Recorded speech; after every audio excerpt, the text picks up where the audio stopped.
And good afternoon, everybody. If you I can't even speak. If you are indeed here live, it is 4 p.m. on Monday, the 21st of October. Brand new week. Anything could happen this week. Let's get optimistic. Let's get practically optimistic. Anything can happen. Expect good things to happen this week. My name is Ross. If you've never seen me before, this is producer Petch.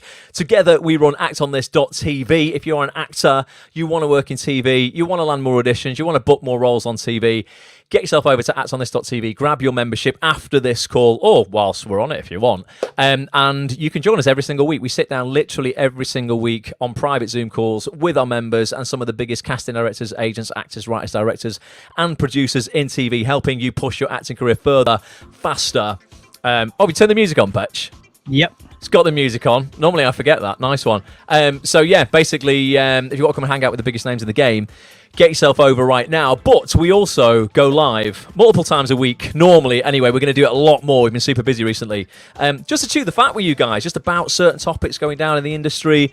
Some stuff that we see going around that we want to address sometimes. Ultimately helping to inspire and motivate you, basically, to stay in the game. And to focus on having more success in this industry. And today's live stream is going to be along those lines as well, because we're seeing a lot of people having a tough year this year. There's no denying it. It has been a more difficult year, 2024, than previous years. But we are almost at the end of 2024, going into a far busier 2025. We've roughly got 7 weeks left, Petch, to get ourselves in a great position to take advantage of all the opportunity coming in 2025. So to basically address anybody who's had a tough year and is thinking of quitting, really, and they're like, oh, God, is it worth it? We're going to go over 5 questions today that you can ask yourself that I think are really going to kind of help you assess the situation properly and help you make a proper, informed decision. Just before that, though, Petch, how are you? Brand new week. You've been doing all the community management on actonthis.tv already today. How do you feel, and how's everyone else feeling? I think, do you know what? I feel good. It's Monday, like you said. Anything can happen. Who was it who said that? Was it Dan Ryan? Dan Ryan. To Mondays, just because you never know what can happen. Your agent can phone you, and your whole life can change. So yeah, no, it's good. I'm good. I went to see a brilliant play this weekend. Oh, you did? Act On This member Josh Chadwick. Yeah, and others as well. Gaz Hayden and Nicholas Eccles was in it as well. Really, really good. So yeah, I enjoyed that. All is good in the hood. And Leeds won. The mighty Leeds. Oh, there you go. He's got his Leeds cap on. That's all Petch is bothered about. You can tell if Petch is happy, Leeds have won. If they're not, they haven't. That's basically the barometer. Stevie says there, what's that? Greetings from Tenerife. Just enjoying a bit of sunshine. We have not got sunshine in Manchester, where Petch and I are. It's pretty grey and not that nice. But we're going to create sunshine indoors today on this live stream. So if you are here live, drop some comments. If you're on YouTube particularly, we can bring them up on the screen. If you're over on Instagram, I'm going to start reading some Instagram comments out. I can see lots of people joining. Thank you. Christone Films in the house. Alex Hewitt says afternoon all. All right, Alex Hewitt says hi all. Alex has joined over on YouTube as well. He's watching us on all the platforms. Joining twice. Ian Donnelly, shout out to you. Motree, shout out to you. Amy, how are you doing? I can see Gary Thomas is in the house as well.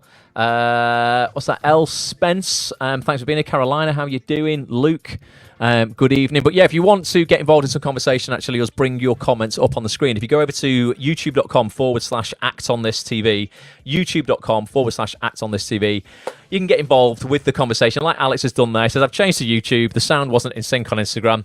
Sorry, Alex. Don't know if that's your phone or the internet or what, but get yourself over on YouTube and subscribe. I should say that. Do all the subscribe stuff and like and share and comment and everything, because that helps the algorithm apparently, and then we get more viewers. So that would mean the world. What's Tom saying there? Greetings from sunny Lancashire. Nice. Love a bit of Lancashire Rose there.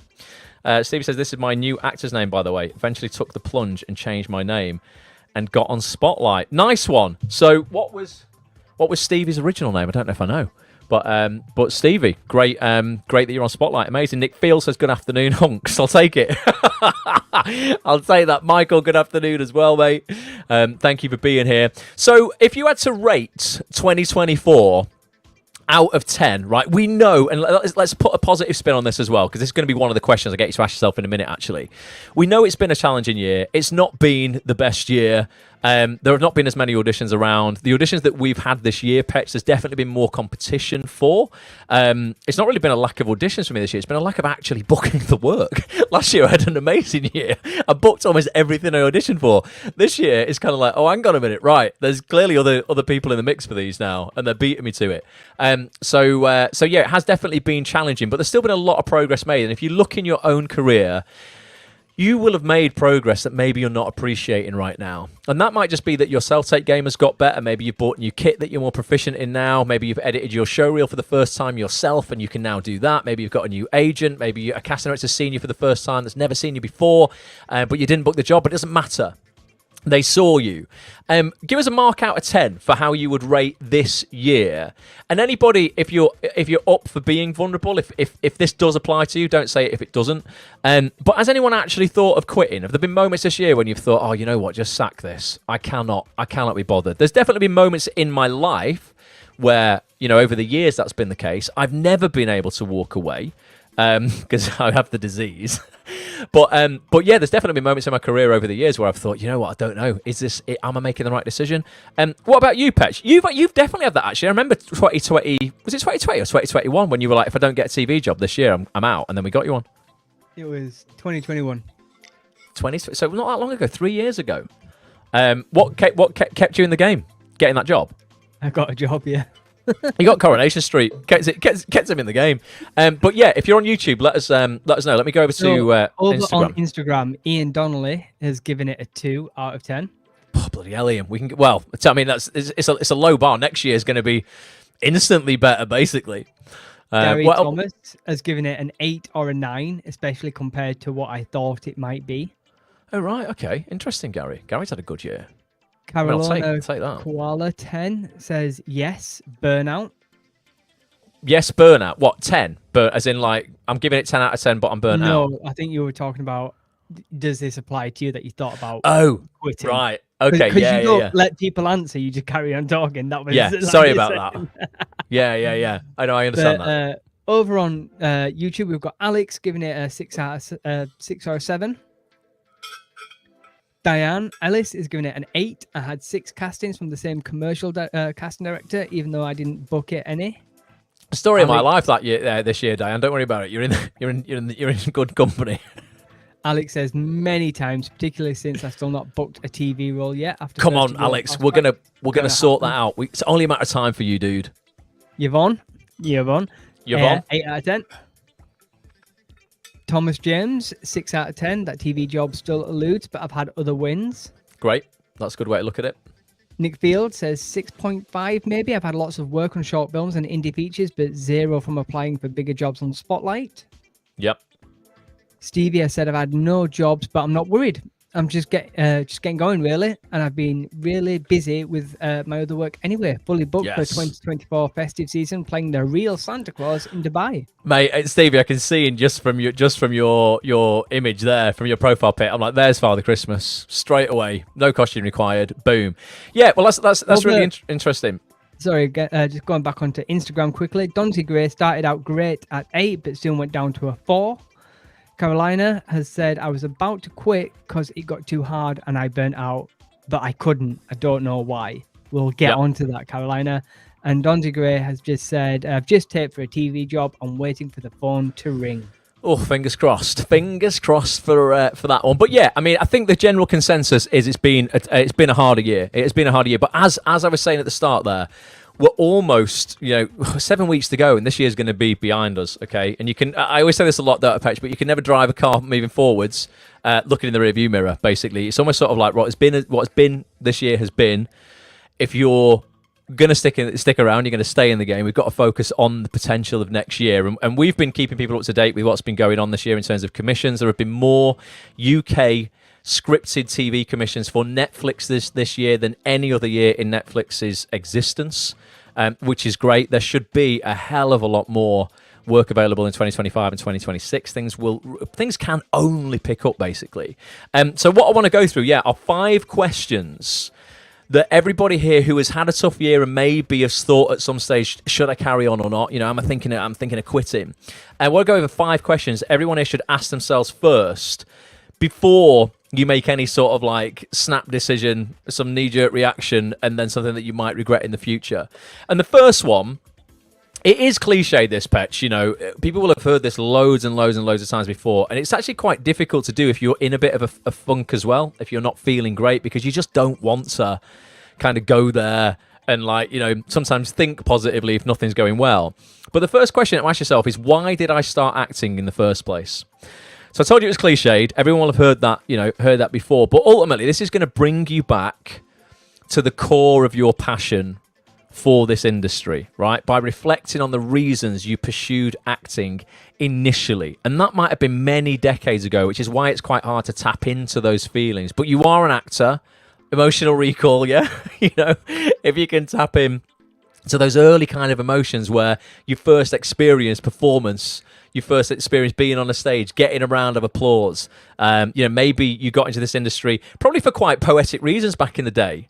Maybe more poetic than the reasons you're still in it today. But, like, you know, maybe you wanted to, you know, like, move people. You love storytelling. You know, just love the joy of performing. I want people to kind of just reconnect with that spark, really, that got you started. What was it for you, Petch? What, that got me into acting? What was the spark? Can you remember, like, that the first time you thought, oh, bloody hell, like, this is possible for me? Yeah, it was. I got into acting to spite. I got into acting out of spite, believe it or not, because it was brilliant. Over Christmas, my dad we would sit around the dining room table over the Christmas meal, and my dad would regale us of my brother being bottom in the school play, and every year it was the same. Every year it was the same, and it got glowing reviews and this, that, and the other. And I was like, I'm gonna do it just to shut you up and be better.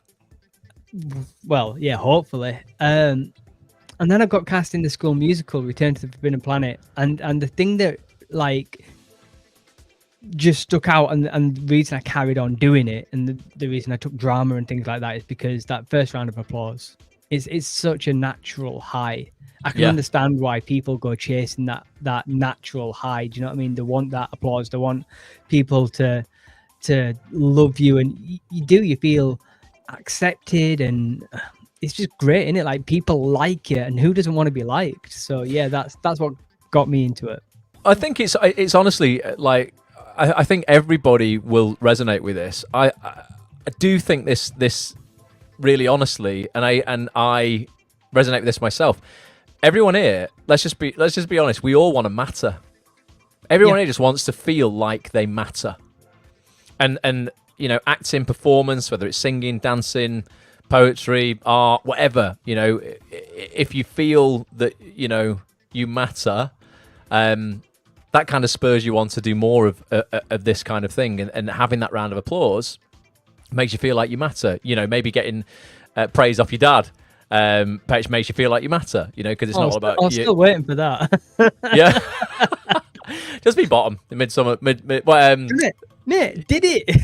Did you? Did bottom? Years later, I did it, and my uncle, who was an actor, came over and just critiqued the hell out of me. I was like, "Oh, cheers for that." Oh, Petch, bloody hell. Right, we'll do it again. We'll come and watch, and we'll give you that round of applause, definitely. I remember, for me, honestly, I'll tell you exactly what got me into acting, folks, and you'll think this is mental.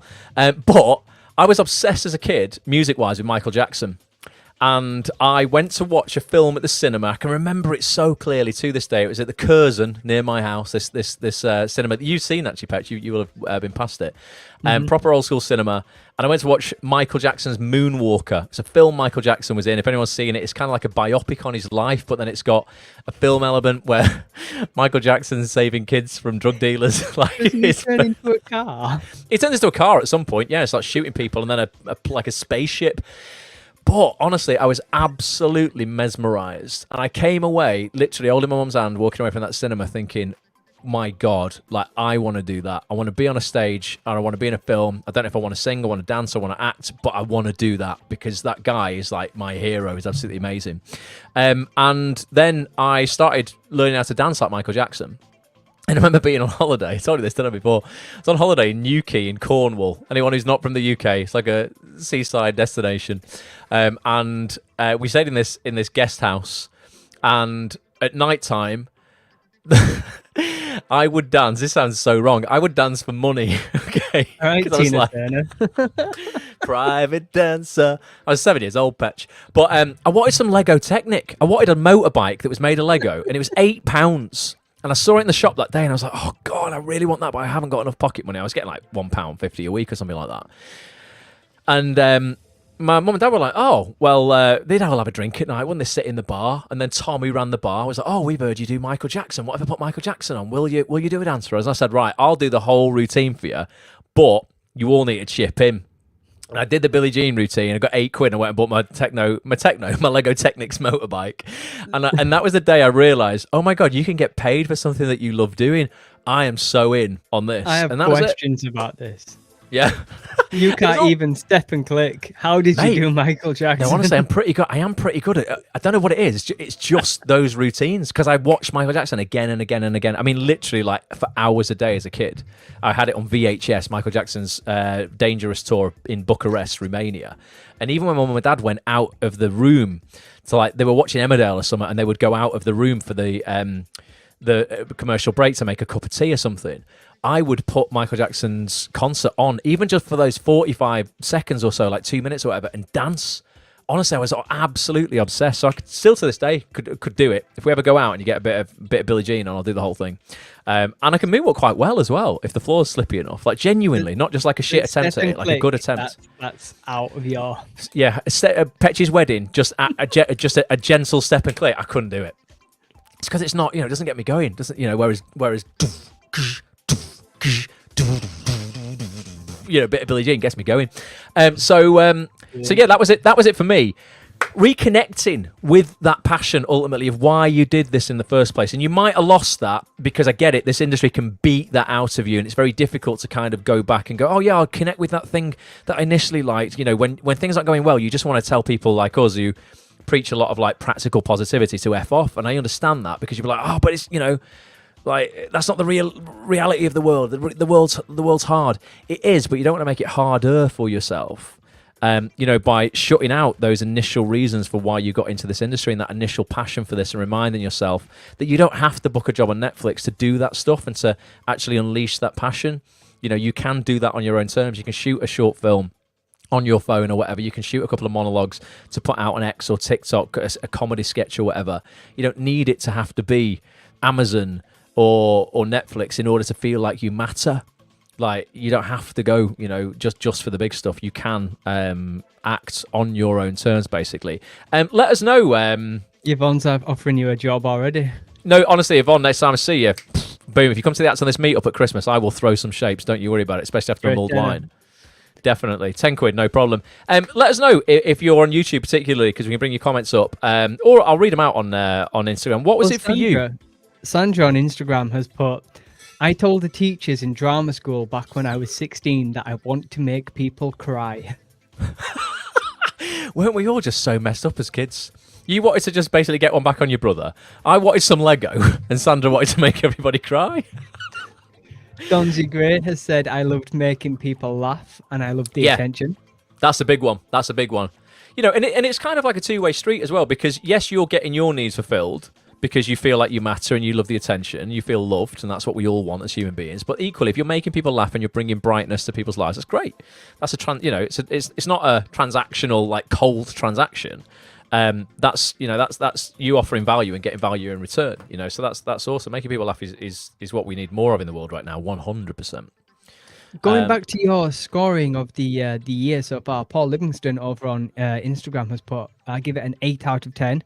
I did first TV role fast track, then I took the time to introduce myself to casting directors, put the foundation down, and scored a lovely role on Malpractice season 2. You did, well done, and Paul. and Paul, you're a legend. I spoke to Daniel Edwards the other day, and he actually said, Paul, he spoke really fondly of you, and said, I don't know if I can give anything away, but he said, oh, Paul's my... And then the role that you played in Malpractice. He really likes you, mate. So I'm sure you will work for Daniel's office again. Daniel Ledger is one of the biggest casting directors in the game, folks. Yeah, and Paul did First Overall Fast Track, a program that we're taking another 100 actors through literally right now. We only do it once a year, but mate, I'm made up for you, and that just shows you honestly, like it's not like an instant game. We call it First Overall Fast Track. Sometimes people can complete everything within the program and book a job within 7 months. Some people take a year. Some people it's more like 18 months, 2 years. But the common denominator across everybody who ends up booking those TV jobs, Paul, is that people consistently put the work in. And that's kind of coming on to the second question that you should ask yourselves if you're thinking of quitting in the industry. We're massive advocates of like solutions-focused action. There's not a lot of point in dwelling on, how quiet the industry has been this year or the opportunities that haven't been there. It's never, ever going to do anybody any good. We're like, let's focus on what there is there, and let's actually do everything we can, to be the people booking that work. So the second question, if you had a tough year and maybe you're thinking of quitting, is this: have I truly given my all, or is there more I can do to reach my goals? And this question is designed to challenge you to honestly, and that's the word here, honestly assess whether you've exhausted all of your efforts, basically, or are there still opportunities to grow, improve, and try new things to get new results, basically. And I know every time I've hit a brick wall in something, and I've asked myself this question, there's always been, oh my God, Ross, there's a million other things you could try in terms of, solutions to this to grow and improve and get better. We always say, don't we, we're human beings designed to get better through effort. Well, where else can I focus my efforts to get better and become more dangerous in this industry in a good way, not actually dangerous. So yeah, it's a realization, hopefully, for a lot of people when you ask this question, that there's always more to explore, basically, to reignite that drive, that determination, to keep pushing forward. And I genuinely woke up this morning so pretty buzzing, to be honest, just because of what I know is coming towards the end of this year and early next year, in terms of the number of commissions that have happened this year, the work that is going to be there, and I know there's going to be ultimately so much more to explore and exhaust next year than there has been this year. But when you're in a bit of a slump and you've not had a great year, it's almost the motivation to go to bed with the tank empty each day is not there. Your tank's empty because you're actually just exhausted with, what's not happening for you, as opposed to being exhausted because you've sent out a load of stuff constantly. You've been shooting your material, you've been sending your reel out. I mean, I did a round of emails. Well, I did them over the weekend, and I scheduled them in Gmail to go out at 10:30 this morning to all the big casting directors, really, with that new cut on my reel that I've done. And you just can't rest on your laurels. You've got to constantly remind people you're here, give them a reason to see you, touch base, out of sight, out of mind kind of thing. So give us, if you're here live, give us a score out of 10, honestly, for, how much, how much action you feel you have taken compared to how much action you could have took, Have you really gone all in, or did you get deflated by the middle of the year and you've gone, oh, you know what, there's no point? Because we've seen a lot of people in the wider social media sphere really focusing this year a lot, hopefully, gladly not in our community, actually, not Act On This members, but there's a lot of people on the outside really focusing on what hasn't happened for them, really focusing on what's been wrong with the industry. And anybody following those accounts, you'd be so deflated so very, very quickly. That's why it's really important what you're actually following online and who you're surrounding yourself with. But give us a mark out of 10 for how you feel. The effort and the action you feel you've taken. And whoever it was before who said 10 and burnout, you've probably given it as much as you could for now. James says 4. Go on, Petch. I was going to say, James has said 4, but not deflated. It's been more focused on making my own stuff, even though not paid. Haha. Yeah, that's great though, because you're being creative on your own terms, though, aren't you?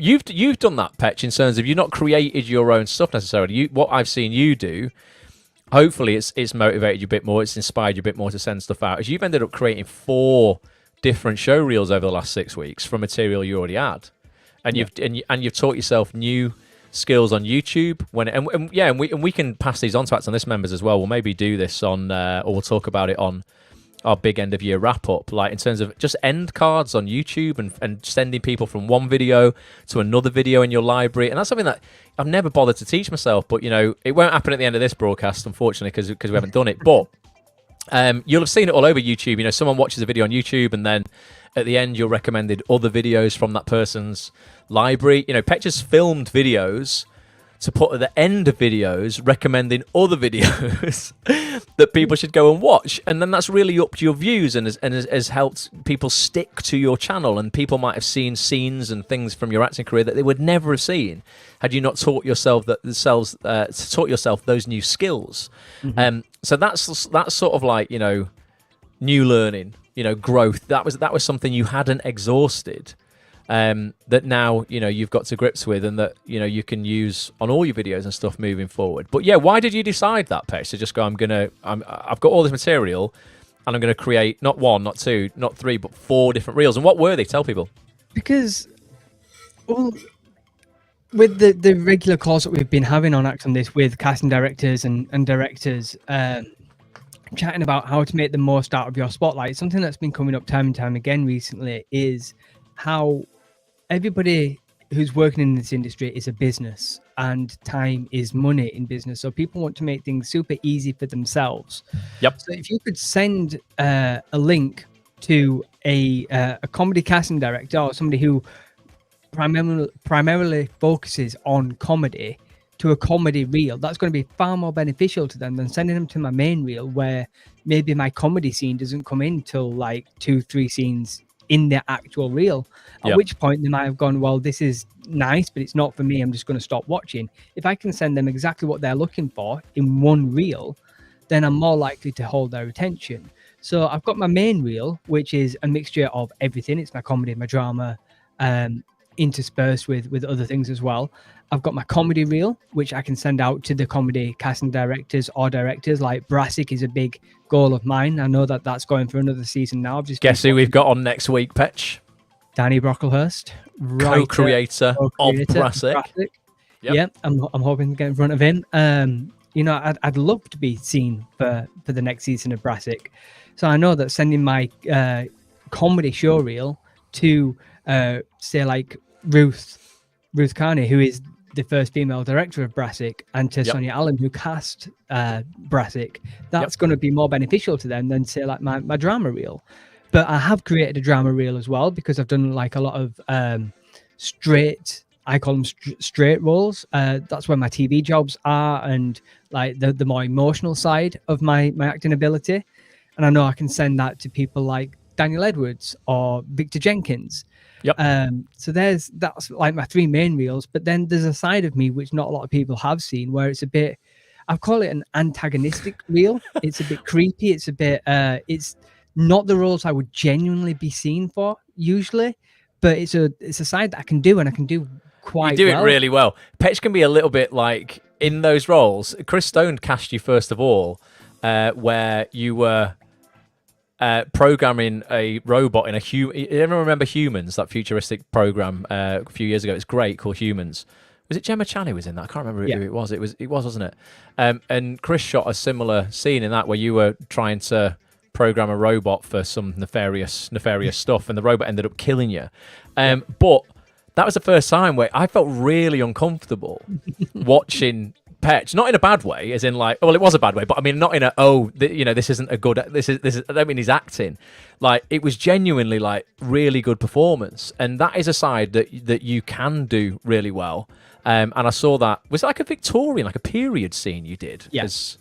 That is something that you should tap into. That had you not shot that stuff, I don't think you wouldn't have really been at the forefront of people's minds to go, oh yeah, Petch could do that. And I was like that with the emotional stuff. I think having that in my main reel, because I think that would take up time from other things that I excel at. Do you know what I mean? It's not saying that I'm not good at them. I am good at them. But I don't think I don't know, like Daniel Edwards or Victor Jenkins seeing that robot scene, that sci-fi scene, is going to be right up their alley. Mm-hmm. So that's why I've got that completely separate and out of that reel. That's what my thinking was towards that. Yeah. But ultimately, it's try to make, and this is everything that we teach at Acts On This, it's trying to make that cast director's job a hell of a lot easier, and not, you know, showing them stuff that's just not going to be relevant to the projects that they're casting. And by you putting that effort in, you know, going that extra mile, you've now got multiple cuts of a reel that you can use very specifically in a very focused manner to show people the most relevant stuff to them. I just sent a message to a casting director this morning because I knew he was looking for coppers for a new show, and I've got a copper reel of just, I always play police. I've got like a reel of just 4 police scenes that I've done all very different. And I was just like, you know, I'm going to send you that rather than, you know, a direct link to my main reel. You can go and watch that on Spotlight if you want, but this stuff's probably going to be more applicable for what I know you're casting this week. So it's just making, separating stuff out and making stuff easy for people. Have we got any comments before we move on to the next question? Yeah, we've got quite a few. So Yvonne has said, honestly, could have done more in the evenings. I'll give it a 6 out of 10, usually between my 5 till 9. We always say make your 5 to 9 work whilst you're doing 9 to 5. James Daniel Matthews has said, also been focused over the last month getting my voiceover reel in place, which I've started sending out today. Well done, good. And it's decent, mate. Tom James has said 9.5, spent the first half of the year getting everything together, headshots and show reels, and really pushing content out in the second half of this year. Great. Really good. Di Ellis, 5 maybe. Done what I could with the time and money available, but life has been really busy, especially with getting my mum's house ready to sell. Hopefully there'll be more time next year. Yeah, no, definitely. And sometimes life does get in the way, and that's absolutely fine. Mark Charlesworth has said 8 out of 10 for me. Target for me was to get on Spotlight, and I've achieved that. Managed to be seen by some very good casting directors since then as well. Well done. Amazing, Mark. Nice. And over on the old Instagram, we've got Sandra giving it a 9 out of 10. I did a lot. I focus shifted in between as my mum got sick, but I've still managed to do quite a lot. Well done, Sandra. Good work. Gary Thomas, just looking at Spotlight now, had first session with my acting coach and voice teacher. Retook first year fast track and giving it a 6. Miss Bianca has said an 8. I'm so grateful for this year after having a baby. Well done. Wow. And moving agents mid-pregnancy. I've done 5 jobs. Wow. 5 jobs and a baby. And been seen with some great TV stuff. You're crushing it, Bianca. Yeah. Also had new headshots too, which I really needed to do. Well done. Great. Wicked. I mean, ultimately, there's still always going to be more to explore. You might not be able to fit it all in right now, but you know, for those people who might be like, oh, should I quit? Am I doing the right thing or whatever? There's always other avenues to explore in this industry. And what I find as well is when you start doing things that are new and that you've not experienced before, they're way more exciting than rinsing and repeating necessarily sort of like, you know, it doesn't necessarily have to be like, you know, your email strategy can still be the same, but changing up what you're sending out. Like when it's new, you're not sending the same emails to the same people with the same material. That's what is kind of exciting. Or maybe, you know, you just want to mix it up and you want to change acting class for a bit. You know, or if you've not been a member of Act On yes, Act On This yet, you want to come and join the community. What I'll do actually before we go on to question 3, the third question you should ask yourself out of these 5. What I will do is I will do a little plug here just to show you what's coming up on actonthis.tv. If you're not a member of this community yet, there is so much happening to help you push your acting career forward faster this year in the next 7 weeks, basically. There's so much happening between now and Christmas. I'll just quickly show you what's going on over the next few weeks, and I'll show you what's going on tomorrow because you might want to get involved in that as well, particularly if you're in the market right now for a for a showreel edit. If you're like, right, I really need to get my showreel ready for the opportunity that's in 2025. If I just go over, this is actonthis.tv/live. This is the live page where you can see the schedule of calls coming up. As of right now, tomorrow, 7:30 p.m, we're going to host our final showreel surgery live session of the year. This is basically a massive session we do every quarter where we play out members of Act On This. We play out their showreels. Chris Stone, in my opinion, is the best showreel producer in the country. He joins us and we critique people's reels. We, work out what's working, what isn't working. Chris will give advice on how they can be improved. We will teach everybody on this session an 8-step formula for creating your best showreel ever. Ultimately, if you want to see what your competition's sending out, where you stack up in this industry with the showreel material that you've got, Petch with your brand new 4 reels. You want to see what everyone else is sending out. Really, really useful session. That's 7:30 p.m. tomorrow. If you go to actonthis.tv/live, get your membership. It's only £6.75 a week, folks. It's dirt cheap. The most value-packed sort of membership in the industry, basically. But yeah, Showreel Surgery tomorrow night with Chris Stone. The following week, we've got a session with one of the best writers in TV, full stop. If you've got if you've got an idea for a show, basically, and you're thinking, how the hell could I maybe, get this on the telly? Maybe you've written something for yourself because you want to star in your own thing. Or you want to know about casting from a writer's perspective. Danny Brocklehurst, co-creator of Brassic, one of the biggest shows Sky have ever done. Probably one of the biggest British shows that's ever been in existence, really.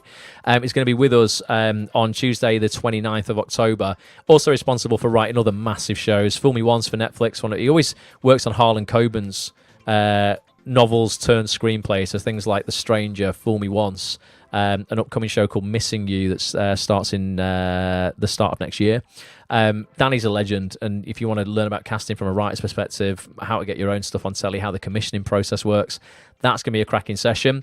We've then got other sessions coming up with people like casting director and casting associate Seth Mason, works for the casting office alongside Victor Jenkins and Andy Brealey, and has recently cast things like Silent Witness, Unforgotten, Idris Elba's Apple TV show Hijack, really, really cool show.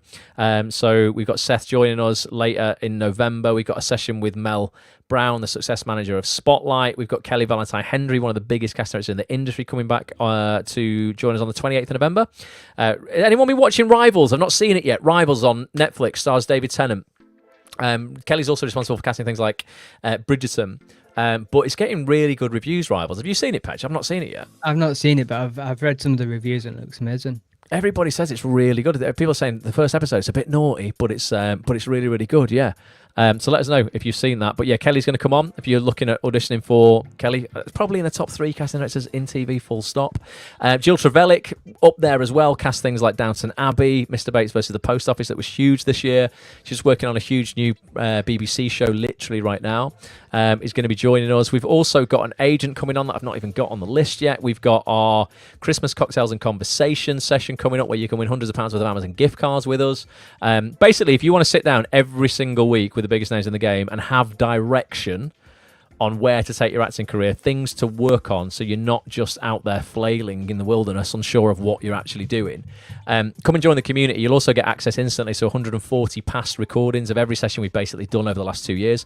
In the members area, we do one-to-one coaching every other Friday as part of your membership. We do a monthly meetup as part of your membership. If you're an Act On This member and you're on YouTube, tell people in the comments how they should get involved, basically, because you just should. That's something that you could definitely do to improve 2024 for you, 100%. Shall we play out the trailer for Showreel Surgery, and then we'll go on to the next part of the question? Yeah, let's do that. Let me just turn this this music off, because I'll show you Chris Stone. What we're saying is happening tomorrow. Anyone who's looking to create like your best showreel ever, because you're going to need one for 2025 if you're going to want to book this work. Basically, the opportunity that's coming out next year, if your reel's not up to scratch, you're going to struggle. I'll show you this. This is a little trailer so you can see what we're going to be doing. I'll just take us off the screen a second, Petch, and play this out, mate. Actors, how happy are you with your current showreel? Has it been landing you the auditions and agent meetings that you would have liked this year, or has it not really been doing you justice and is in need now of a major revamp for 2025? Whatever camp you are in, I want to invite you to our final Showreel Surgery live session of the year. It's taking place on Tuesday, the 22nd of October at 7:30 p.m. on Zoom with this legend here, in my opinion, the #1 showreel producer in the game, Mr. Chris Stone. Chris, tell people why they want to get involved in this and how it's going to work. Well, with just a few weeks of 2024 left, now is the perfect time to get your showreel in absolute tip-top condition so you can hit the ground running in 2025. Yes. So how it works, we're going to be looking at 5 Act On This members showreels. We're going to analyse, and then we're going to work out what is working, what's not working, what can be improved on. So your showreel can have the biggest impact with casting directors and agents and anybody in the industry now and next year. Yes, and now really is the time to be working on your showreel, folks. Do not leave this until January. There's going to be so much more work available in 2025. There's been more scripted TV commissions for Netflix this year than any other year in the history of Netflix. It's going to be so much busier next year. You do not want to be, just like running around trying to sort stuff out in January. You're going to fall behind. Now is the time to sort this reel out. If you want to get involved in this session, get yourself over right now to actonthis.tv/live for full details of this session and every session. We've got so many incredible casting directors, agents, actors, writers, directors, and producers coming up between now and Christmas. We sit down every single week on Zoom doing this, so you want to get involved. Let's get you ready for your best year ever in 2025. And Chris, I ask everybody this. Well, I've asked you this plenty of times on these showreel surgeries, but why don't actors want to miss this showreel surgery in particular? Well, with the theme of Halloween, you're going to learn how not to scare off casting directors and agents with your showreel. I love it. Literally, that's the cheesiest answer you've ever given. But yeah, you don't want to be scaring casting directors and agents away. You want to be bringing them to you to give you opportunities. Come and learn, ultimately, how to create a showreel that's going to land you auditions next year on autopilot. This can be working for you literally while you sleep.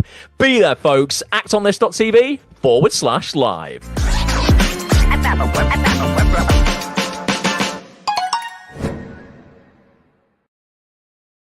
Boom.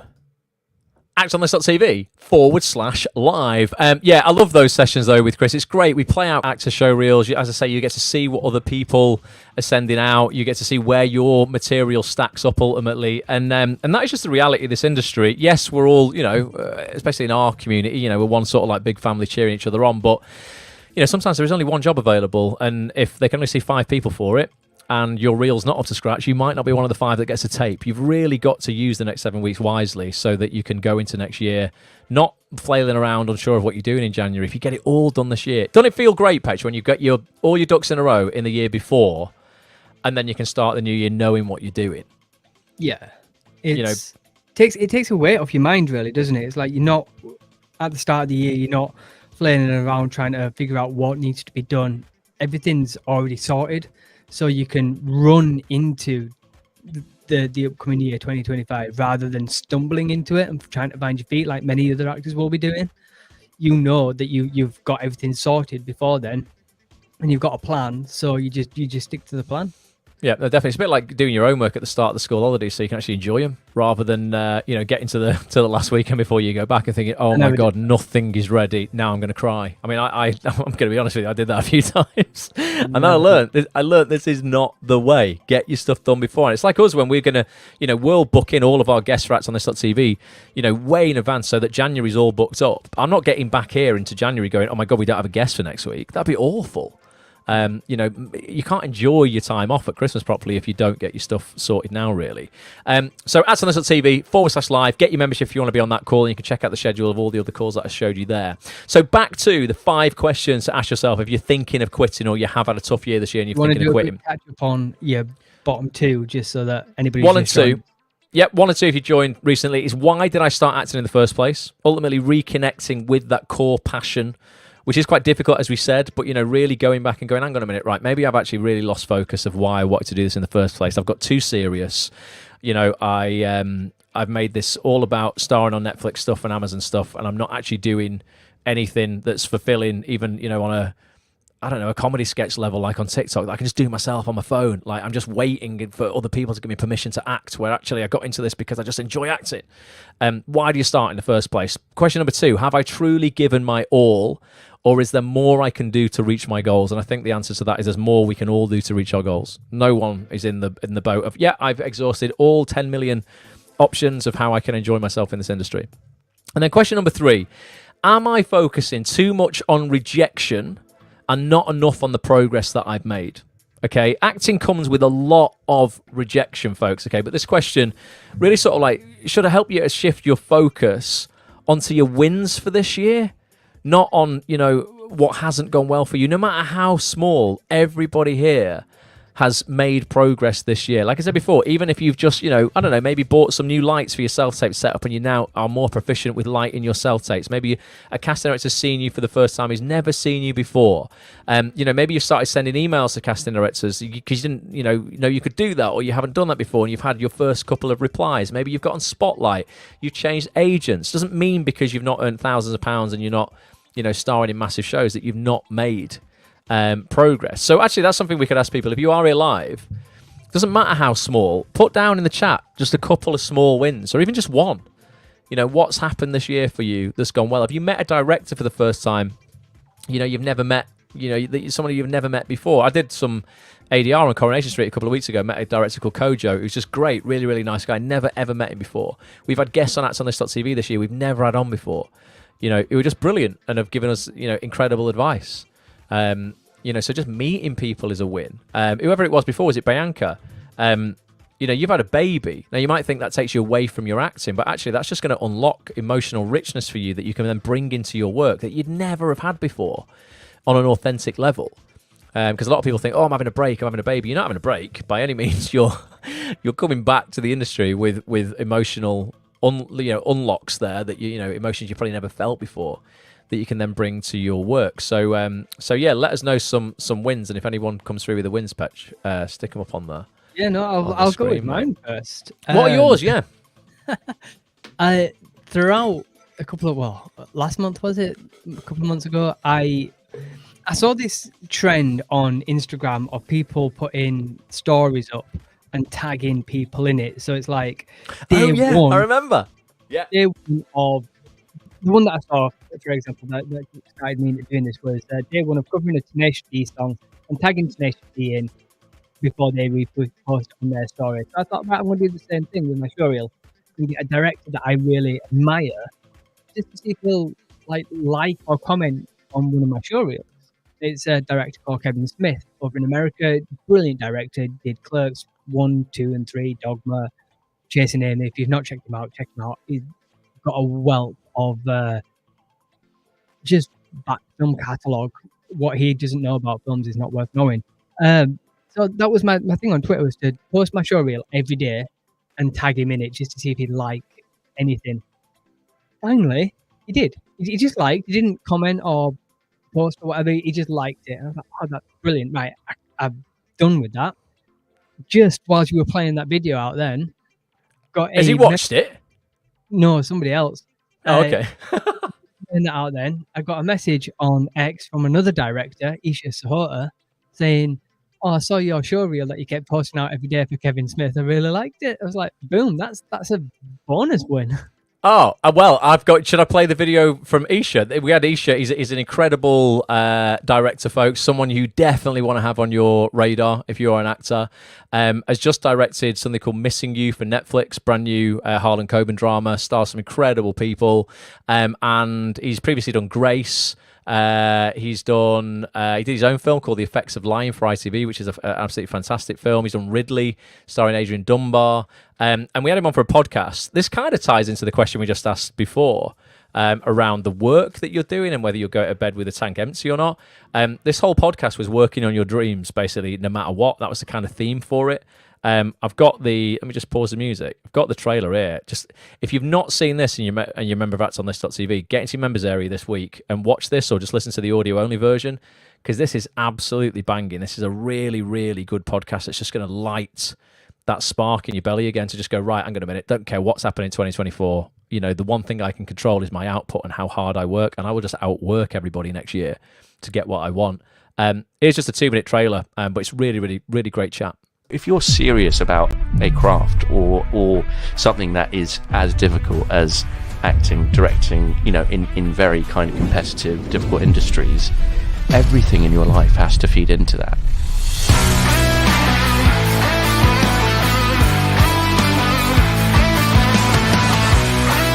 What do I need to know, Isha, about your childhood that's going to help explain the director sat in front of me at that microphone today? I always used to just get lost in movies and just get lost in like my play and my imagination. So I think that is what directing is, and what I love about what I do is just kind of getting lost in make-believe worlds. Missing You, brand new Netflix show.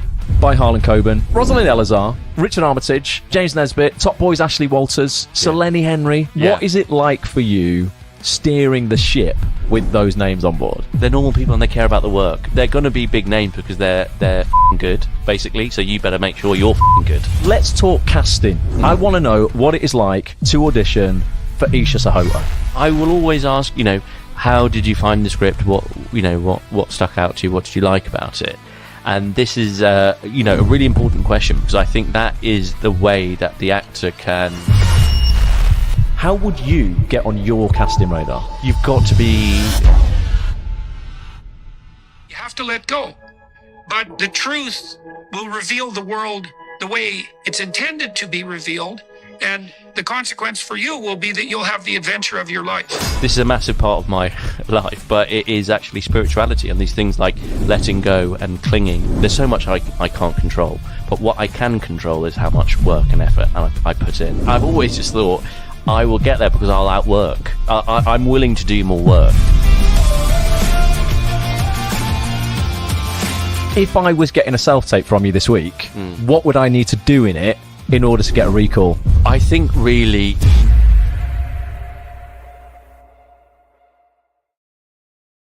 Oh, suspense. Keeping you on suspense. What is the answer? If you want to find out the answer to all of those questions we asked there, get your Act On This membership. Go check it out. It's a 2 hour and 15-minute chat, I think. But Isha's wicked, Petch. So hopefully he's seen your reel now.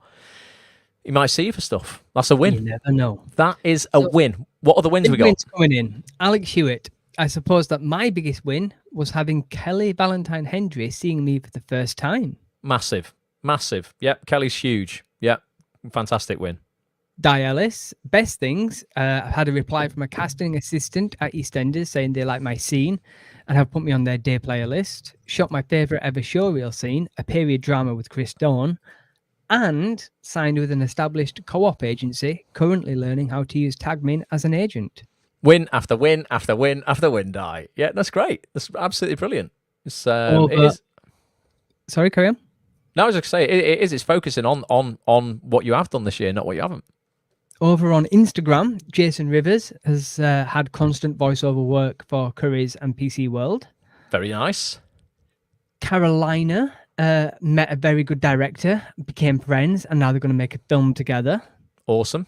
Amazing. SKane30 got a response from a BBC casting director for an email they sent. Excellent. Good work. Sandra started taking Act for TV classes, did a really cool play in a theatre in South Germany, almost got a casting for a brilliant German series, and got through a real emotional roller coaster this year. Fantastic. Spitzer. Bianca, well done, multilingual. Yeah. Bianca said one TV casting director gave me feedback this year that it didn't go my way, but I'm on her radar, and that has made me so happy. Yeah, honestly, it's sowing these seeds, sowing the seeds. So yeah, that question there, that third question, am I focusing too much on rejection and not enough on the progress I've made? And it's very easy to focus on rejection. It's like when you get, don't you remember at school, I remember getting my GCSE results. I got, I don't know how, but I didn't. I'm going to give myself some credit. I didn't fluke it. I revised a lot, but basically, I was just really good at homework at the start of the summer holidays. That's why you did it. Is that? I tell you what it was. I was just really good at remembering stuff because of the acting side of things, learning lines. For exams, you just need to hold things in your short-term memory. So, I got really good results actually. I think I got 3 A stars, 6 A's, but then I got a B. I can't remember what the B was in. I actually can't remember what the B was in. And you don't focus, do you, on the 6 A's and the 3 A stars? You focus on the 1B. You focus on that little bit of, it's kind of rejection in a way, isn't it? As opposed to all of the great stuff that you've achieved as well. To be or not to be, that is the question. Yeah, exactly. That was it. I wonder what it was in. I have to try and find. Do you remember you had your record of achievement when you were a kid? It was like that little burgundy booklet they gave you at school. Did you get one of them? You still got it? Got it. I've got it in my desk. Love that. Yeah. I wonder if I've got mine somewhere at my mum's house. But yeah, if you're not careful, it's so easy to focus on what you've not done as opposed to all of the brilliant things that you have done. So let's make a little paradigm shift there and focus on all the things that we have done.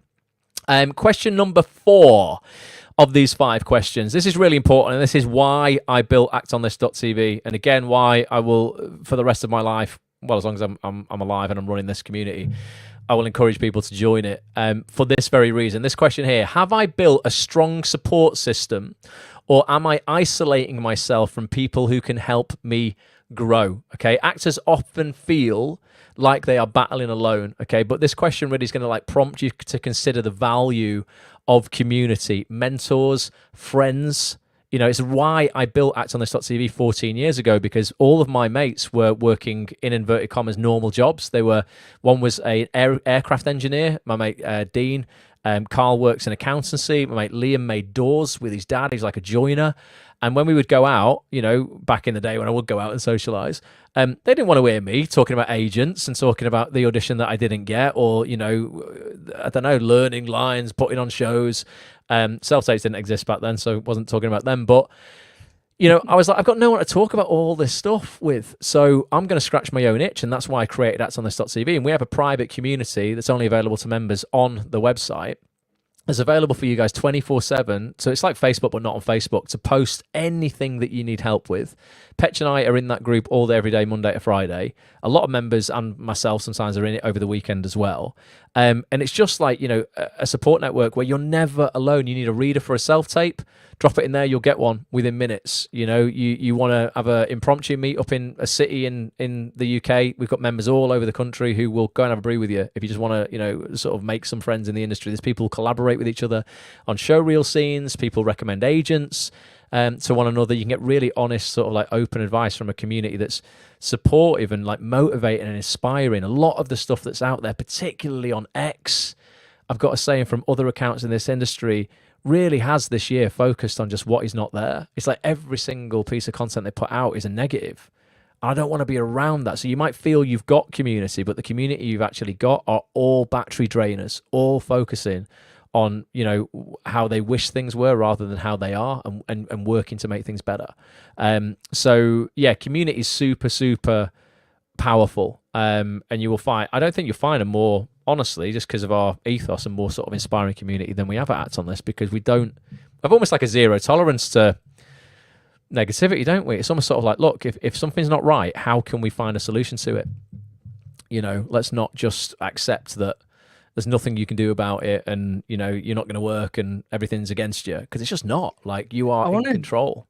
Yeah, I want to jump in on that. And it's not saying that everything is always sunshine and roses for the sake of saying everything's sunshine and roses. Like, if you are feeling down, if you are having a bad time or struggling with anything, it's a community where you can go to vent, but also to get, like you say, solutions on the thing that you're facing. It's not a place to go to vent and then have other people join you and then create this cesspool of just negativity just circulating, and everyone gets involved in that. It's a case of, look, I am struggling. Can you help me? Yes, we can.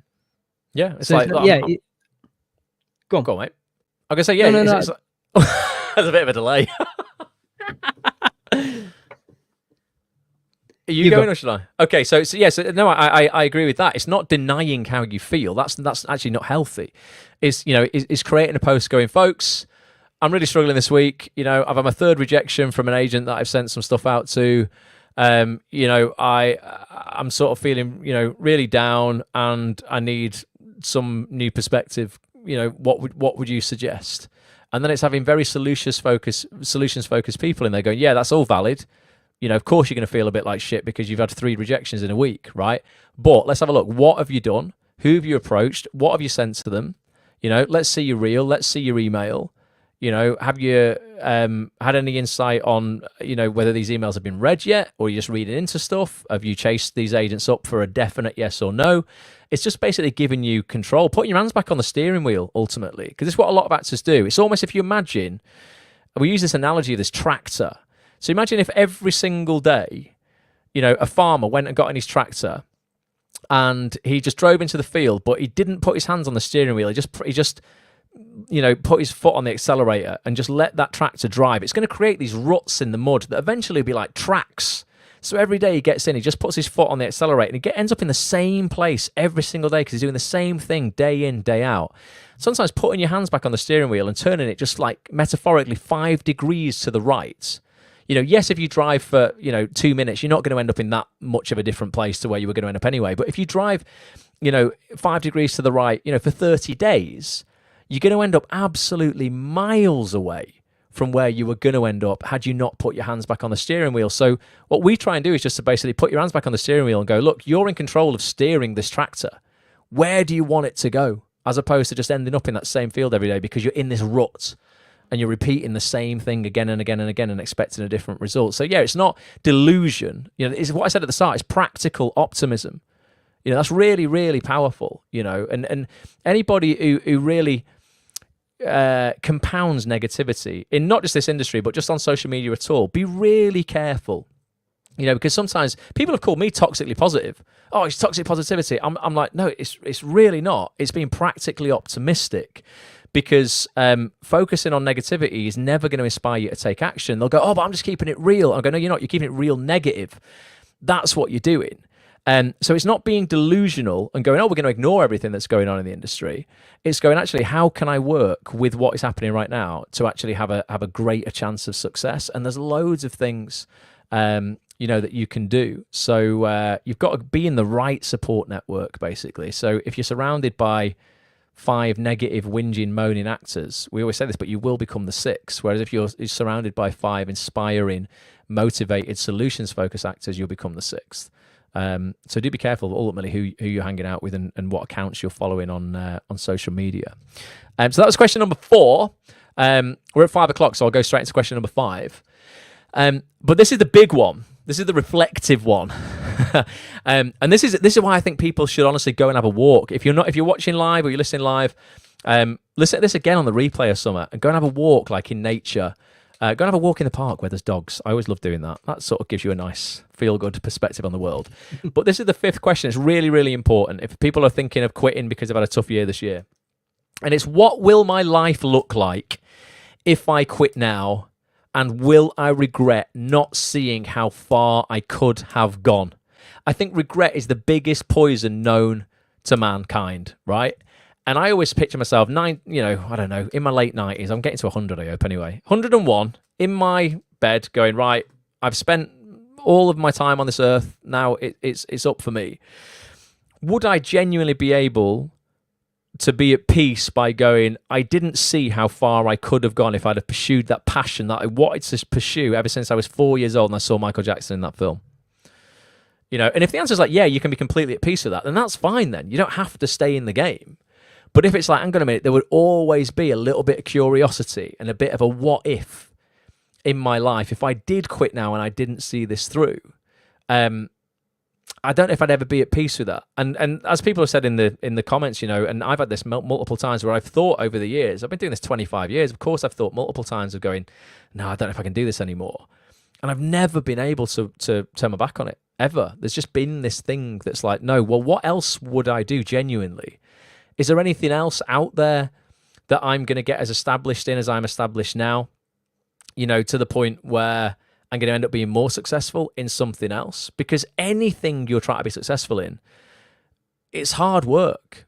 And it should be hard work. What people are asking for here, we say this a lot, Petch, but to be successful in the acting industry and to be on telly and to have people, applauding for you and to feeling like you matter and everything we've spoken about on this stream, you're looking for a 1% life. 99% of human beings will not have that life where they get to do what they genuinely enjoy for a living, get well paid for it, and all of the trappings that come with that. It should be difficult because what you're asking for is so audacious. There are countries in this world where you just don't get the choice of what you do for a job. You don't get the opportunity to go out and chase a passion. There might not be any work available, or you're dictated to what you can do. We're really, really lucky if you're in the UK or America or wherever you're tuning in Europe, like, to be able to choose what it is that we do. So yeah, it's focusing on the fact that it should be hard, because if it wasn't, then as they say, everybody will be doing it, and not everybody can. So it is only those people who stay in the game, who go to bed with a tank empty, who try new things, who are looking for constant growth and improvement, that are going to succeed. So that's the final question, and ask yourself that when you're walking and you're out and about. What will my life look like if I quit now, and will I regret not seeing how far I could have gone? And that always kind of like brings me back on track. What was that comment there, Petch? I missed it. So you had Tom James saying, "You didn't get this far just to get this far. Keep the faith." Yeah, that's a great quote. Yeah. Yvonne Definitely. said, "Completely agree. No one is promised tomorrow. Go for it." Yeah, massively. And Indy says, true. We are only here for a limited time and are going to go around once. Make it your best life." Yeah, I was just saying, Petch, before we went live, seeing Liam Payne pass away this last week really affected me. I wasn't like a massive fan of his work, and didn't really know him that well. Since his passing, I have listened to the guy's like songs and stuff, and there's so many that I recognize that I didn't even know he sung. I was like, God, this guy was incredibly talented, like super talented, 31 years old. And, and obviously had issues where, he couldn't sort of, I presume, bear being here. And that was a massive jolt of awareness for me to go, God, I'm so lucky, like, to be on this path, pursuing something that I love. And we're not here forever. Like it is just once around we go, and that's it. So yeah, you've got to think like, would I be okay with not seeing how far I could have gone? And the answer to that could be yeah. You know what? I really do want to start something else. But you're going to find, I think, in any walk of life, you're going to hit this kind of point, aren't you? There's no industry in the world where every year it's amazing. We've just had a tough year, But imagine working in banking in 2009. That'd have been the worst year ever. Oh yeah, you did. Yeah, Petch did. Yeah. Or like working, just working in any sector that has a, hospitality. Basically, over. what you're saying is any sector that I've worked in where it's crashed, it's my fault. Don't work in any sector Petch is a part of, and you'll be all right. But no, imagine working in hospitality in the year that will never be named again, with that thing that we went through that I won't name on YouTube. But yeah, hospitality, how many places closed down? And then there will be, places that have opened up and have gone, you know what, no, we'll see this through and we'll keep working. It's really difficult, but we'll hang on by the skin of our teeth. And, now hopefully, they're in a far better place. It's been a rough year business-wise. Like obviously everything in the industry's been affected, like our business here at Act On This in terms of actors having disposable income to spend on our memberships has not been as, as buoyant as it has been in previous years. But I'm not just going to quit and go, oh, well, that was a tough year, isn't it? It's like, if anything, it makes me work harder. It makes me come up with new things and new value that we can give to members to entice more people to come in and quit having a Starbucks and spend that £6 a week on an Act On This membership. Because that's really all it is. A large Starbucks with oat milk is about £6. It's like $5.60 or something like that. So I'm just like, how can I convince people to forgo that one Starbucks a week and come and get involved in this community and actually sit down with the biggest names in the game to be able to afford as many Starbucks as they want down the line, because they'll have lots of acting work available. Go on, Petch, what's Di saying? Here, I had a friend years ago who sadly passed away at the age of 34. When she had a diagnosis, she said, "I did everything I wanted to do. I have no regrets. And it changed my views on my life completely. I gave up my job, paying £50,000 a year to become an actor. I now have no regrets." Yes, Di. Yes, Di. Honestly. Yeah. You know what? If I'm honest with myself, there's definitely things in my life that I know if I died tomorrow, I would regret. I know I have not. There's things in my personal life. I'm 42. I'm single. I've got no children. I've sacrificed that side of my life for business and work. Really, I know I can become addicted to the work. There's things that I know that if it was over for me now, I'd go, you know what? Yeah, I would have spent less time in business and more time on my personal life. And that's something that I know I need to address. Like that's just real. There's for all of us. There's going to be things that we know we should be doing a little bit more of, and it's just kind of finding that balance. It's not always possible. You go through different seasons in your life where it's like, right, it's all about work now, and it can be about family later and stuff like that. I don't think balance. I think that's a bit of a red herring. I don't think balance is actually a real word. I think when you're trying to achieve big things, I think it is about seasons and going, right, okay, this is just a season of hustle for 3 months, and then Definitely this is the season. It's in the dictionary, I promise you. I just think it's misleading, though. I just think it's misleading. I think people get frustrated because they try and find it, and I don't think it exists. And I think that can lead to people feeling like they're broken Because like, oh, but look at this person online because they perceive them as this perfect thing. Oh, look, they've got a fantastic life, not knowing that they're burnt out as hell behind the scenes.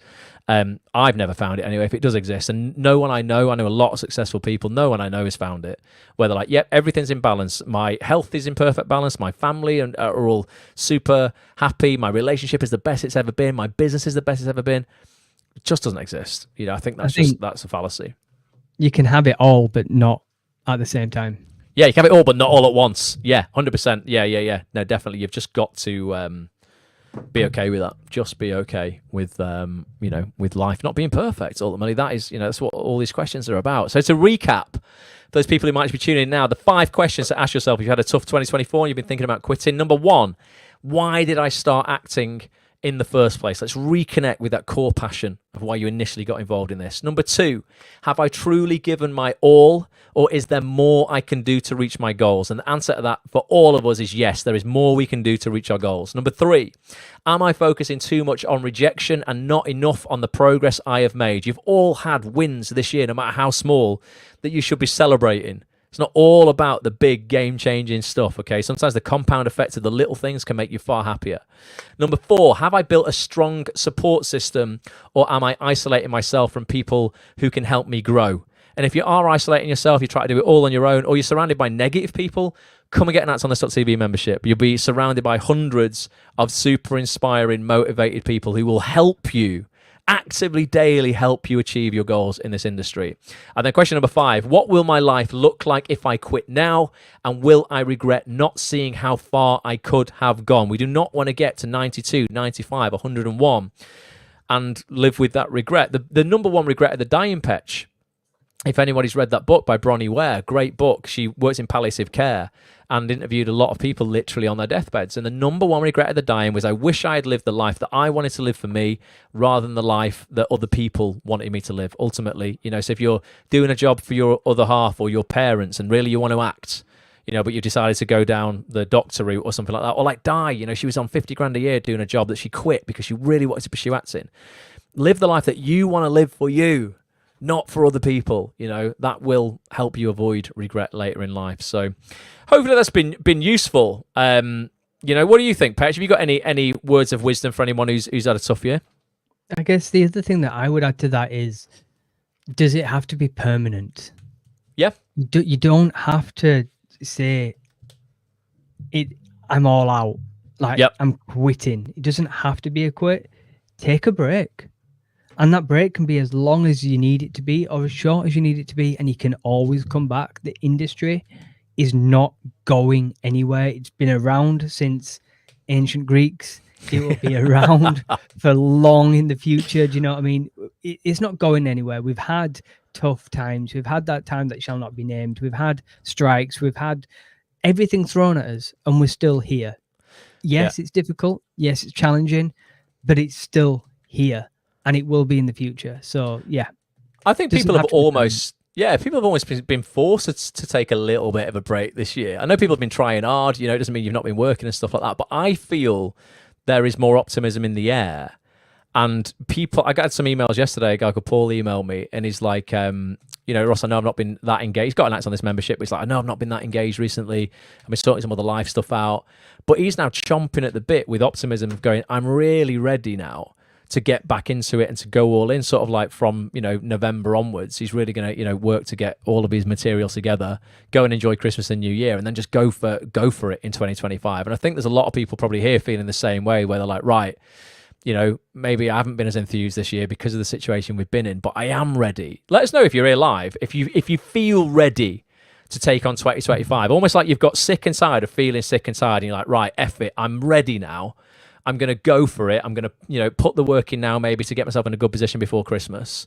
And then I'm really going to give it my all in 2025. I think people feel like that generally at the end of a new year and at the end of a year going into a new year. But I think this year, more than many years, people will be like, yeah, I can see Carol in there's put, yeah.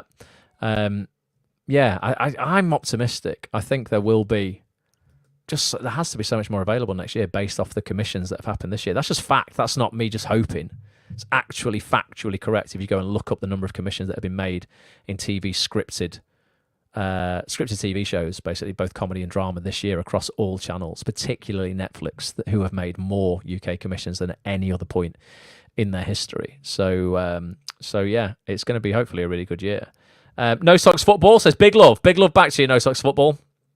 Alex is ready. Alex, mate, it really is, it beggars belief, mate. You put the work in, it's going to happen for you. I think your showcase, something will happen. Alex has got a showcase coming up very, very, very soon. But yeah, let's all just support each other and get ready for a big year next year. And those people who might be seeing this for the first time, if you do need support, you felt a bit out in the cold this year, get an Acts On This TV membership, try it out. It's totally flexible. Get a month if you want. Try it out just for a month. I guarantee you will feel better and more motivated for getting involved. If you get involved, don't get a membership and not get involved in the stuff, otherwise it's pointless. But if you get involved in the stuff and you come and join us on the weekly sesssions with all those names I mentioned before, the biggest casting directors in the game before Christmas, huge names like Kelly Valentine Hendry, Seth Mason, Jill Trevellick, you're going to feel inspired because, you're learning from the best in the game every single week. Definitely. Alex, I've talked to Petch before. I never know what I'm doing. Literally until the week we're doing it, because voiceovers can come in anytime. We sometimes record podcasts at a short notice. I'll be able to let you know if I can come to your showcase, probably the night before. Are we getting comp tickets though, Alex? That's what we need to know. Oh yeah, better be free, Alex, or what? No, I don't mind paying, mate. It's fine. But yeah, if I'm available, yeah, of course. Because it's only at the Royal Exchange in Manchester. But but yeah, I find it very difficult to commit. I stopped committing to anything because I started letting people down, not by accident. Like there was nothing I could do about it. It wasn't like I just couldn't be bothered. The way that this industry works, it's very last minute.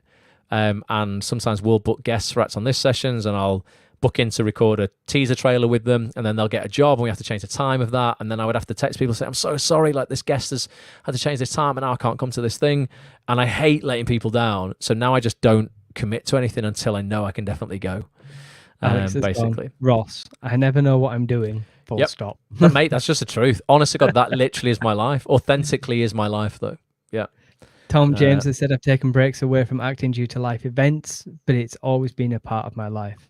It's had more of a purpose over the past 4 to 5 years. Nice. Yeah, and it's seasons. Life will take you away. There will come a point, hopefully, where I'll find a wife and have a child at some point.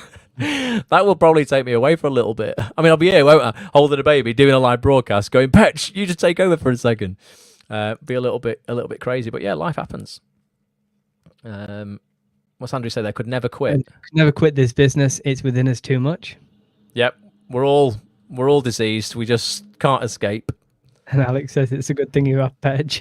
Oh yeah, we've got to keep Petch buoyant, and don't let Petch quit. That's something. Yeah, but 5 questions. Don't ever quit, Petch. Definitely. We've got to do live. We've got to do live streams. I don't want to do a live stream on my own every afternoon. Definitely. But hopefully you found this useful. If you are on the recording, please drop us a message on X at Act On This TV, or leave a message in the comments if you're watching on YouTube or something like that. Right, yeah, if you are watching on YouTube, please put something in the comments about what would you suggest to people. If they were coming to you and thinking about quitting acting, what would your advice be? Yeah, that'd be really, really interesting. Yeah, they're just 5 questions that I thought of, but yeah, other questions that you would get people to ask themselves if they were thinking of quitting, just on anything, because adversity is. Who was it who said? Was it Buddha? Who was it who said like to live is to suffer?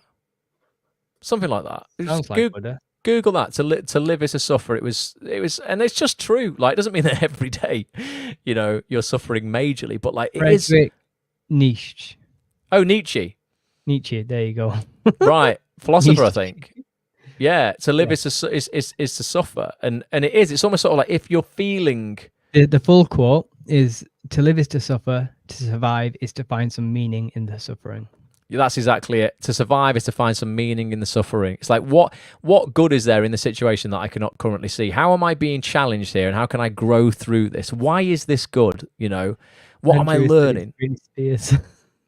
Brittany, that. Brittany said a lot of stuff over the years. I'm sure there's some wisdom there, definitely. But yeah, it is. You can't expect to have an easy ride in life or this industry at all. We always say, as you're moving up the echelons of life, like for every level, there's another devil. There just is. Like, ideally, you just want to end up with better quality problems, but your problems are never going to go away. You'll always have them. Embrace them, and don't even look at them as problems. Look at them as opportunities to grow. Definitely. And it says we can never let Petch quit. We must protect him with our lives. Yeah, exactly. We're going to lock Petch in his room, wrap him in bubble wrap, so nothing can happen to him, and just tie him to the chair. We'll feed you, Petch. It's fine. This has turned weird. No, just so that you can't go anywhere. You're protected, basically. 50 Shades of Act on this. No, absolutely not going down that route. Right, folks, what other videos I've got here I can play people out to finish? I think I've got... What have we not showed? So showreel surgery is going on tomorrow. Oh, do you know what? I'm just going to play this clip. We had Ian Pulston Davis on Act on This recently. One of the most inspiring sessions I think we've honestly ever had. And this is a guy who didn't quit, because Ian's train got cancelled on the night he was due to come on. So he wasn't even at home. He got off his train, he found a hotel, and he did the live broadcast from the corridors of a hotel. Like, fans were coming up and papping him, like asking for pictures and stuff with him, while he was imparting some incredible wisdom. And one thing, going back to that "Is your tank empty?" that I'm just going to play now, is this. I'll just take this off the screen a second. It's only like a 20-second clip or something, but this is some really good, just sort of like, this is good ethos, really, for the industry in general, or anything in life that's worth having, basically. And it's, preparing and just putting the work in. Let's just play this, Petch. It's only short.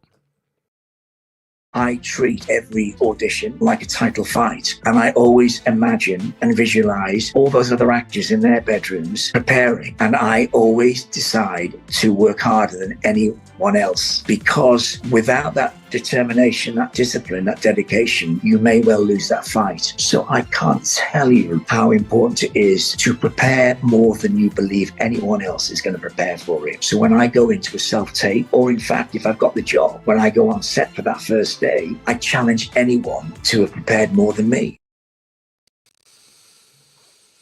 Boom. Ultimately, just prepare for life like it's a title fight, because it is. It's a fight, isn't it? Got to get your boxing gloves on, be ready to fight back. So yeah, Alex, we will. I started this from earlier. Alex put, maybe we should quit, then we'll all get a job, like what happened to Chris Hitchin. Chris Hitchin, great actor. So yeah, he decided he was just going to quit and then just got a job. I think that happens though. But that's the thing, you see, you never know how like close you are really to that job. We've had a few people like that. Chrissy Bone was the same, decided to quit and then ended up being dragged back into the industry. Because they were clearly just very, very, very close to getting that job anyway. They didn't get the job because they quit. They were going to get it anyway. But that's the great thing. Like, literally one phone call, one audition can change your life. So it's hanging in for that, and then or if you do quit, it's being okay that actually, you know what, like, one more audition would have been it. That's all it would have took, and your life would have changed. I'm not okay with taking that gamble. I'm like, okay, one more, just one. That's probably why I was losing the casino. One more.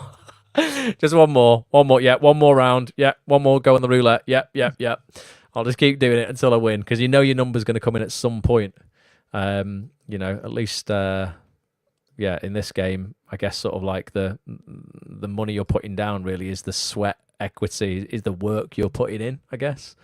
Some things cost money, obviously, but I think a lot in this industry is down to your output and just keeping your eyes on the prize, really, and just keeping on. So hopefully people have found this useful. Do let us know what advice you would give, and we will be live on YouTube much more now, particularly after the next couple of weeks. We're doing some extra calls for actors in our community at the moment, but in a couple of weeks they will be done, and we'll have more time in the afternoon to go live. So between now and Christmas, we will get a lot more, a lot more time to go live on YouTube. Make sure you're subscribed on YouTube. Hit the subscribe button, turn the bell thing on, turn your notifications on, leave a comment, tell your friends. And yeah, you'll always know if we are going to do a live stream. But thanks ever so much for people joining. Anything to finish, Petch? No, I think that's it. That is it. Right, well, we'll let everybody go. But yeah, have an amazing rest of your day. Anything could happen this week, remember. Let's get, focused on the opportunity that is out there, not on what has already happened this year. And hopefully on the next broadcast, yeah, you'll all be putting in the comments that you've had auditions, you've got jobs. There's people who've already said that, haven't they, actually? So keep us posted. If you do end up, any of those auditions that people said there before, if any of you end up with jobs, do let us know. And hopefully we'll see people tomorrow night. That's on this.tv/live. I mumbled that, didn't I? actonthis.tv/live. Go check out the live schedule, get your membership, and we'll see you tomorrow night for our final showreel surgery of 2024. Until then, with a little bit of oh, thank you, Tom. Says love this community. With a little bit of lag, Petch. Let's see if we can do it in time because we are a little bit out, I think. But love to everybody. In 3, 2, 1.